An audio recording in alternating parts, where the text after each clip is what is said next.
विद्यार्थी मित्रों, आज हम इस वीडियो में क्या चर्चा करने जा रहे हैं आपको अच्छी तरह से पता है।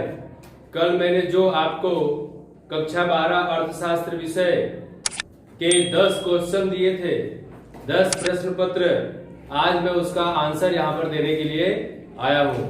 ठीक है, तो मुझे उम्मीद है कि आप इस वीडियो को अच्छी तरह से देखेंगे, पूरा देखेंगे और लास्ट में मैं आपको बोर्ड एग्जाम में पूछा गया एक ऐसा प्रश्न बताऊंगा कि जो लगभग पूछा गया है। ठीक है, तो विद्यार्थी मित्रों, पहला क्वेश्चन था हमारा क्या कि विश्लेषणों के लिए विशेष रूप से कितने प्रकार के चित्र बनाए जाते हैं। ठीक है, तो यहाँ पर देखिए उसका आंसर है विश्लेषणों के लिए विशेष रूप से 2 प्रकार के चित्र बनाए जाते हैं। नंबर 1 आकृति और नंबर 2 आलेख। अब दूसरा क्वेश्चन है विद्यार्थी मित्रों कि सामान्य मतलब आकृति किसे कहते हैं।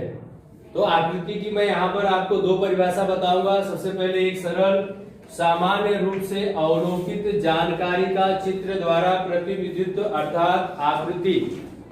सामान्य रूप से क्या है अवलोकित, अवलोकित मतलब क्या है देखना। कोई भी घटना जब हम देखते हैं और उसके बाद जब उसका हम रेखांकित करते हैं तो उसे क्या कहते हैं, आकृति कहते हैं। दूसरी एक परिभाषा और है, कार्य कारण का संबंध रखने वाले 2 चलों के बीच, कार्य कारण का संबंध रखने वाले 2 चलों के बीच के संबंध को रेखांकित किए जाने पर जो चित्र बनता है उसे आकृति कहते हैं। जैसे कि यहाँ पर आप देख पा रहे हो, ऐसा इस पर और इस पर जो भी हम दर्शा रहे हैं वह क्या होगा, आकृति आलेख बनेगी। उसके बाद तीसरा क्वेश्चन था हमारा, आलेख किसे कहते हैं। तो ये देखिए तीसरे पे सामान्य रूप से अवलोकित मतलब जो हमने देखा हो, जानकारी स्वयं स्पष्ट ना हो मतलब वह स्पष्ट नहीं हो पा रही है, ऐसी प्रतिनिधित्व अर्थात क्या है, आलेख कहते हैं। दूसरी एक और परिभाषा मैं आपको बताना चाहता हूँ, अस्पष्ट सांख्यिकीय विद्यार्थी मित्रों अर्थात आंकड़ा शास्त्र। ठीक है, तो जो कॉमर्स के विद्यार्थी हैं वो आंकड़ा शास्त्र पढ़ते हैं। सांख्यिकीय शब्द जो है हमारी संस्कृत भाषा पर से लिया गया। अस्पष्ट सांख्यिकीय जानकारी के लिए सांख्यिकी मतलब अंकों की मदद से स्पष्टता करके बनाया गया चित्र, अंकों के द्वारा अगर इस पर हम जो भी अंक दर्शाते हैं वह उनके द्वारा जो भी चित्र बनाया जाता है उसे आलेख कहते हैं। इस तरह से विद्यार्थी मित्रों चौथा क्वेश्चन था हमारा कि सामान्य रूप से आलेख किस पर बनाया जाता है। तो विद्यार्थी मित्रों आलेख जो है वो ग्राफ पेपर पर बनाया जाता है। और पांचवा क्वेश्चन था आकृति के प्रकार बताइए। यहाँ पर आप इस बोर्ड पर देख पा रहे हैं कि आकृति के कुल 6 प्रकार हैं। नंबर 1 चित्राकृति, नंबर 2 छुट-पुट बिंदुओं वाली आकृति जिसे विकिरण आकृति के नाम से भी जानते हैं, नंबर 3 समय आधारित आकृति, नंबर 4 वृत्त आकृति, नंबर 5 स्तंभ आकृति और नंबर 6 वृत्तांश आकृति है। तो विद्यार्थी मित्रों छठा क्वेश्चन देखिए हमारा क्या था कि OX अक्ष पर क्या दर्शाया जाता है। उसका आंसर है OX अक्ष पर समय, स्थान और क्षेत्र दर्शाया जाता है। समय से अगर हम देखें तो यहाँ पर आप आकृति की जो रेखा है, जैसे कि ये यहाँ पर OX हो गया, यहाँ पर OY हो गया, तो ये जो OX है यहाँ पर समय, स्थान, क्षेत्र दर्शाया जाएगा।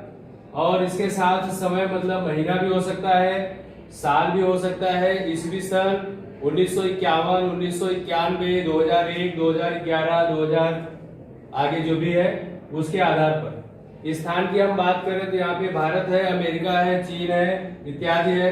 ठीक है, गुजरात है, उत्तर प्रदेश है, जो भी उसके साथ आयात निर्यात हो रहा है। वह क्षेत्र मतलब जैसे कृषि क्षेत्र है, उद्योग क्षेत्र है, सेवा क्षेत्र है, ये सारी चीजें, सारी जानकारी यहाँ पर दर्शाई जाती है।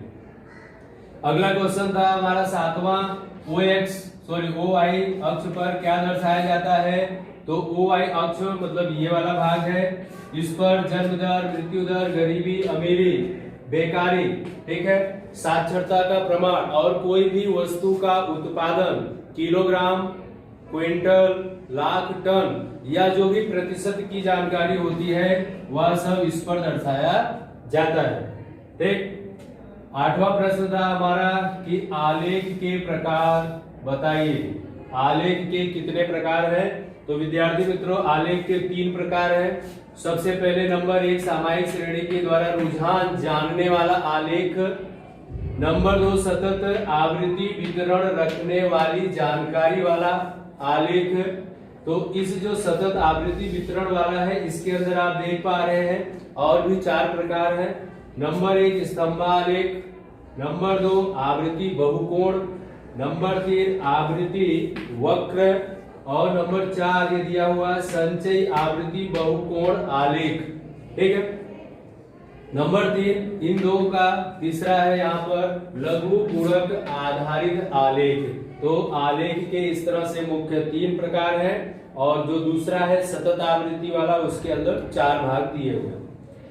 9वां क्वेश्चन है विद्यार्थी मित्रों हमारा कि स्तंभ आकृति किसे कहते हैं? तो स्तंभ आकृति अर्थात किसी एक चल के मूल्य की विविध विभागों के बीच वितरण दर्शाता है। कोई एक चल हो, क्या होगा स्तंभ आकृति में? इस तरह से स्तंभ आकृति बनेगी। ठीक है, ऐसे इस तरह से स्तंभ आकृति बनती है। तो ये जो भी एक चल है, ये जो चल है क्या है? वो एक्स चल है। इसके विविध विभाग बन गए यहाँ पे अलग अलग, उसके बीच में क्या है? वितरण, जो अलगाव दर्शाया गया है उसे कहते हैं। लास्ट क्वेश्चन था हमारा कि विभाजित स्तंभ आकृति किसे कहते हैं? जब स्तंभ आकृति में प्रत्येक स्तंभ का मूल्य 1 से अधिक हो, क्या हो? 1 से अधिक हो और उसके उप विभागों में वितरण किया जाए तब विभाजित स्तंभ आकृति बनती है। अब जैसे कि अगर हम यहाँ पर देखें तो यहाँ पर एक हम स्तंभ आकृति इस तरह से बनाते हैं 2, तो क्या होगा? हमारे पास कितना टोटल है उसकी संख्या हम यहाँ y पर दर्शाएंगे और नीचे जो भाग हो, चाहे समय हो, स्थान हो या क्षेत्र हो, हम उसे वो x पर दर्शाएंगे। अब इसके जो खंड होते हैं इस तरह से, ठीक है, इसे क्या कहते हैं? विभाजित स्तंभ। क्या कह रहा है? स्तंभ प्रत्येक स्तंभ के मूल्य 1 से अधिक उप विभाग हो।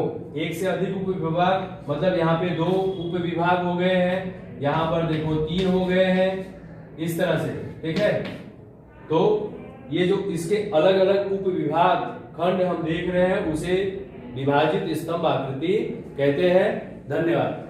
आज जो हमने आंसर दिया ये भाग 1 का आंसर था। अब अगले कल के वीडियो में हम आपको फिर 10 क्वेश्चन देंगे।